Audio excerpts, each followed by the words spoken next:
Hello everyone, please kindly subscribe and like my videos. So showing on our screen is the broker. We would be getting the $75 no deposit bonus from Firstly. I had to translate the language to English and then proceed to opening an account with them. Click on this instruction that say claim bonus and it would bring you to this part where you fill in your details and make sure to do so correctly. Now you head straight to your Gmail for confirmation, as you can see showing on the screen, and immediately your Gmail would be verified.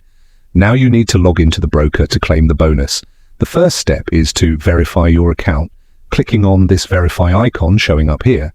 And next is to keep answering this required question and filling it with the right answers.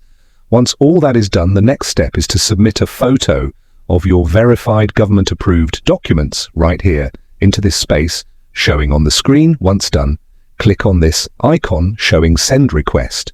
From there you go back to the home page to create a live trading account with them.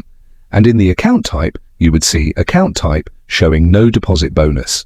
And once you have been verified, your MetaTrader 5 would be credited automatically and ready to trade. Thanks for watching, and please don't forget to subscribe.